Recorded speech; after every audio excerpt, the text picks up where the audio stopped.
नमस्कार दोस्तों, आज की वीडियो में आप सभी लोग का स्वागत है। दोस्तों, आजकल एक बार फिर वन नेशन वन इलेक्शन का चर्चा चारों तरफ हो रहा है। इसका चर्चा में आने का मेन वजह यह है कि केंद्र सरकार ने वन नेशन वन इलेक्शन के प्लान को आगे बढ़ाने का फैसला किया है। इसके लिए गुरुवार को यानी 12 दिसंबर को केंद्रीय कैबिनेट ने इससे जुड़ी सभी प्रस्ताव को मंजूरी दे दी है।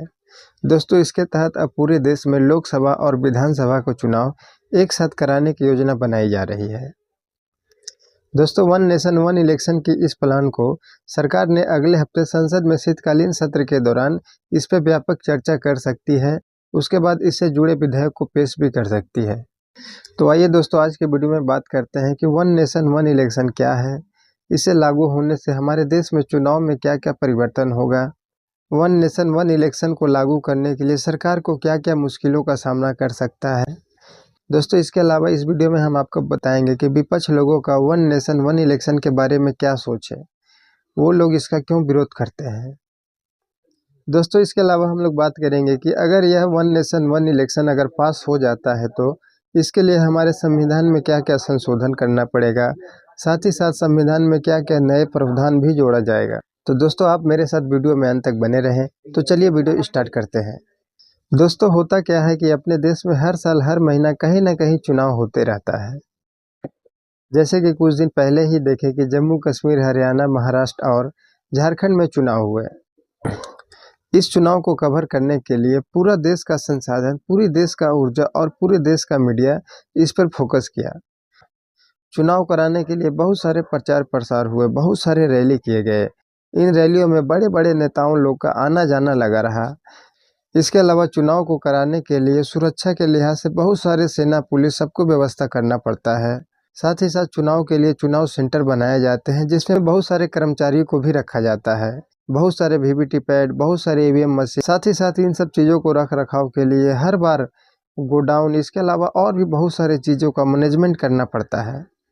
दोस्तों, इन सब चीज़ों को करने में बहुत सारे पैसा और बहुत सारे समय नष्ट होता है। दोस्तों, अब देखिए, कुछ दिन पहले ही इलेक्शन खत्म हुआ, अब फिर दिल्ली, बंगाल और बिहार में चुनाव होने वाले हैं। फिर से देश का सारा संसाधन इन सब चीज़ों पे खर्चा होगा, फिर से वही चीज़ होगा। इसीलिए सरकार चाहती है कि हर बार चुनाव ना करवा के पूरे देश में केवल एक बार चुनाव हो, यानी लोकसभा और सभी राज्य के विधानसभा को चुनाव एक साथ हो। वैसे दोस्तों, एक राष्ट्र एक चुनाव का विचार भारत के लिए बिल्कुल नया नहीं है। भारत में पहले भी एक राष्ट्र एक चुनाव की व्यवस्था रही है, लेकिन बाद में नए राज्यों का गठन और कुछ विधानसभाओं के भंग होने के कारण इसे खत्म कर दिया गया। दोस्तों, हमारा संविधान 1950 में लागू हुआ था।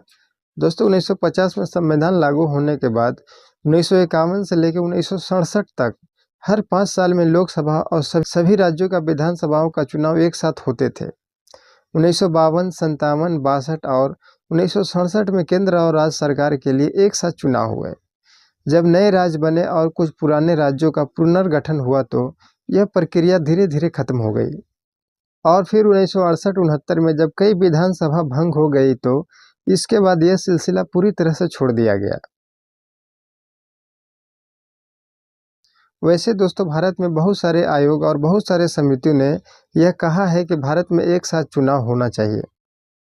खुद चुनाव आयोग ने भी अपने 1983 की वार्षिक रिपोर्ट में एक साथ चुनाव कराने का विचार प्रस्तुत किया था। दोस्तों, चुनाव आयोग के अलावा 1999 में विधि आयोग यानी लोक कमीशन ने अपनी 170वीं रिपोर्ट में लोकसभा और विधानसभाओं के चुनाव एक साथ कराने का समर्थन किया था। दोस्तों, इसके अलावा पर्सनल पब्लिक ग्रीवेंस लॉ और जस्टिस पर आधारित संसदीय स्टैंडिंग कमेटी ने अपने 79 नंबर की रिपोर्ट में लोकसभा और राज्यसभा की विधानसभाओं का चुनाव को एक साथ आयोजित करने की संभावनाएं पर विचार किया था। दोस्तों, इस रिपोर्ट में समिति ने 2 चरणों में एक साथ चुनाव कराने का एक वैकल्पिक और व्यवहारिक तरीका भी सुलझाया था। दोस्तों, इसीलिए उस समय भारत सरकार ने भी इस मुद्दे को जांच करने के लिए और एक साथ चुनाव कराने के लिए सिफारिश देने वाली एक उच्च स्तरीय समिति का गठन किया गया, जिसका अध्यक्ष भारत के पूर्व राष्ट्रपति रामनाथ कोविंद को बनाया गया। दोस्तों, राष्ट्रपति रामनाथ कोविंद की अध्यक्षता में इस उच्च स्तरीय समिति ने 191 दिनों तक गहन परामर्श और शोध करने के बाद सितंबर 2023 में राष्ट्रपति द्रौपदी मुर्मू को अपनी एक रिपोर्ट सौंपी, दोस्तों यह रिपोर्ट कोई छोटा मोटा नहीं बल्कि 18,626 पेज की थी। दोस्तों इस रिपोर्ट में बताया गया कि समिति को कुल 21,558 प्रतिक्रिया प्राप्त हुआ, जिनमें 80% प्रतिक्रिया ऐसी थी कि जो एक साथ चुनाव कराने के पक्ष में थी। इसके अलावा दोस्तों इस समिति ने 47 राजनीतिक दलों से भी इस मुद्दे पर उसकी राय ली थी। उनमें से 32 राजनीतिक दल ने एक साथ चुनाव कराने का समर्थन किया था, वही जबकि 15 राजनीतिक दलों ने इसका विरोध किया था। वैसे दोस्तों एक साथ चुनाव कराने के लिए सरकार का यह जो विचार है, इसे हकीकत में लाने के लिए सरकार को बहुत सारे परेशानियों का सामना करना पड़ेगा। एक साथ चुनाव कराने के लिए संविधान में बहुत सारे संशोधन करने पड़ेंगे। इसके अलावा चुनावी व्यवस्था में बदलाव के संबंध में सभी राजनीतिक दलों से सहमति बनाने की भी जरूरत पड़ेगी।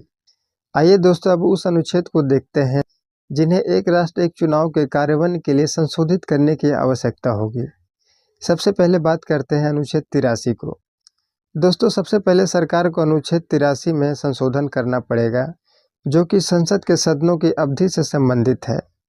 दोस्तों इसके अलावा सरकार को अनुच्छेद 85, अनुच्छेद 172, अनुच्छेद 174 और अनुच्छेद 356 को भी संशोधित करने की जरूरत पड़ेगा। दोस्तों आपको बता दूं कि अनुच्छेद 85 राष्ट्रपति द्वारा लोकसभा के विघटन से संबंधित रखता है, वही अनुच्छेद 172 विधानसभाओं की अवधि से संबंध रखता है, वही अनुच्छेद 174 राज्य के विधानसभाओं के विघटन से संबंधित रखता है और अनुच्छेद 356 केंद्र सरकार द्वारा राज्यों में संवैधानिक मशीनरी की विफलता के कारण राष्ट्रपति शासन लगाने से संबंधित रखता है। दोस्तों इसके अलावा रामनाथ कोविंद की अध्यक्षता में बनी समिति ने संविधान में कुछ नए अनुच्छेदों को जोड़ने के लिए भी कहा है। वह समिति ने अनुच्छेद 82A का 1 और अनुच्छेद 82A का 2 यह दो नए अनुच्छेद संविधान में जोड़ने के लिए कहा गया है।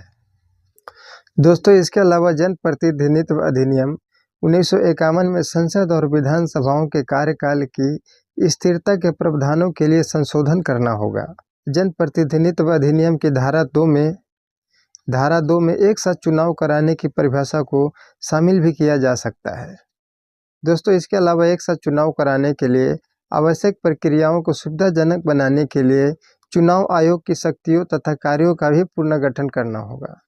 देश में एक चुनाव लागू करने के लिए चुनाव आयोग को काफ़ी तैयारी करनी होगी, क्योंकि उसे पूरे देश में इस योजना को लागू करने की जिम्मेदारी निभानी होती है। चुनाव आयोग को कई नई इलेक्ट्रॉनिक वोटिंग मशीन यानी ईवीएम को ऑर्डर देना होगा, ताकि विधानसभा और लोकसभा के लिए साथ साथ वोटिंग हो सके। दोस्तों इसमें काफ़ी मेहनत और काफ़ी समय लग सकता है। दोस्तों कुछ लोगों का यह भी कहना है कि चुनाव आयोग के पास जितने ईवीएम मशीन अभी है, उसकी संख्या दोगुनी करनी पड़ेगी। दोस्तों इसके लिए 2 या 3 साल का समय लग ही सकता है, क्योंकि दोस्तों ईवीएम बनाने वाली कंपनियों को अपनी उत्पादन क्षमता बढ़ानी होगी। ईवीएम के लिए चिप और अन्य प्रकार की सामग्री खरीदने में भी 7 से 8 महीने का समय लग सकता है, क्योंकि यह काम बहुत ही सावधानी और बहुत ही योजनाबद्ध तरीके से करना होता है।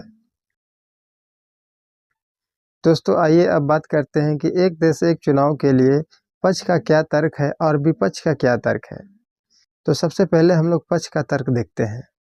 दोस्तों एक देश एक चुनाव में पक्ष का यह तर्क है कि इससे चुनाव की लागत में कमी आएगी। अलग अलग समय पर होने वाले चुनावों से सरकार का समय, श्रम और वित्तीय लागतों में भारी कीमत जो चुकानी पड़ती है, उसमें कमी आएगी। साथ ही साथ पक्ष का यह भी कहना है कि लोकसभा और विधानसभा का चुनाव एक साथ कराने से मतदान के प्रतिशत में काफ़ी वृद्धि होगी।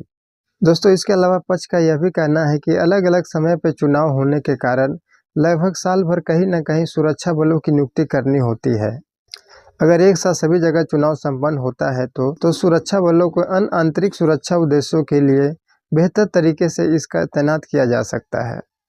दोस्तों पक्ष का यह भी तर्क है कि बार बार चुनाव होने से देश भर में जाति, धर्म और सांप्रदायिक मुद्दे को चर्चा में रखते हैं, जो कि सामाजिक व्यवस्था के लिए एक नकारात्मक चीज़ है। दोस्तों एक साथ चुनाव करने के पक्ष में लोगों का यह भी कहना है कि अलग अलग समय पर होने वाले विभिन्न चुनाव के कारण राजनीतिक वर्ग दीर्घकालीन कार्यक्रमों और नीतियों पर ध्यान केंद्रित करने की जगह तत्कालीन चुनावी लाभों के संदर्भ में सोचने के लिए मजबूर होते हैं। इसके साथ ही इन लोगों का यह भी कहना है कि एक देश एक चुनाव होने के साथ साथ चुनाव में होने वाले खर्च भी कम जाएगा, जिससे चुनाव अभियान के दौरान छोटे दलों को भी बड़े दलों के समान अवसर उपलब्ध हो जाएंगे। दोस्तों, इसके अलावा आदर्श आचार संहिता जो चुनाव के समय लागू होता है, जब आदर्श आचार संहिता लागू होता है तो सरकार कोई भी नई योजना का घोषणा नहीं कर सकता है। सरकार बिना चुनाव आयोग के मंजूरी के बिना कोई भी नई नियुक्ति, नई स्थानांतर या कोई भी पोस्टिंग नहीं कर पाता है, जिसके कारण सरकार को सामान्य कार्य करने में भी बाधा उत्पन्न होती है। अगर एक साथ सभी चुनाव संपन्न होता है तो आदर्श आचार संहिता को लागू होने की अवधि में कमी आएगा, जिससे सरकार नई नई योजनाओं को लागू कर सकता है। दोस्तों, ये तो हुआ पक्ष का तर्क। आइए अब विपक्ष लोगों का क्या कहना है उसके बारे में बात करते हैं। दोस्तों, वन नेशन वन इलेक्शन का विरोध करने वाले सभी दलों के बीच में चिंता का सबसे पहला कारण है संवैधानिक गड़बड़ियां और संघ विरोधी परिणाम। दोस्तों, विपक्षी दलों का कहना है कि इस तरह के विचार विमर्श से भारतीय राजनीतिक व्यवस्था में संघीय प्रकृति पर भी प्रतिकूल प्रभाव पड़ेगा। दोस्तों, इसके अलावा विपक्ष का यह भी कहना है कि राष्ट्रीय चुनाव में राष्ट्रीय हितों के मुद्दे पर प्राथमिकता होती है, जबकि राज्य के चुनाव में स्थानीय मुद्दे से संबंधित होते हैं। एक साथ चुनाव के कारण राष्ट्रीय मुद्दे राज्य के मुद्दे पर हावी हो सकते हैं। इसके अलावा विपक्ष का यह भी कहना है कि नियमित चुनाव होने के कारण सरकार लोगों की इच्छा को सुनने के लिए बाध्य होती है।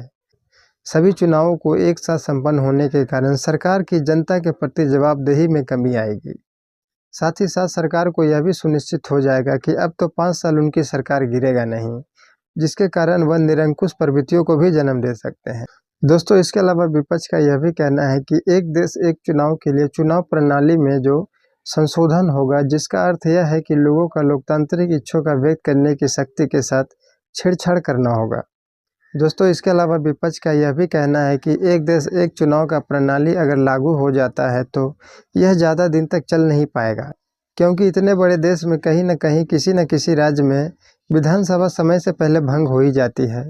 अगर समय से पहले विधानसभा भंग हो जाती है तो उस स्थिति में क्या होगा? फिर तो चुनाव कराना ही होगा। इसीलिए विपक्ष का कहना है कि यह प्लान अपने देश के लिए सूटेबल नहीं है। ऐसे में दोस्तों, आने वाले समय में देखते हैं क्या होता है। तो दोस्तों, आज के वीडियो में बस इतना ही। फिर मिलते हैं किसी अगली वीडियो में। तब तक के लिए नमस्कार।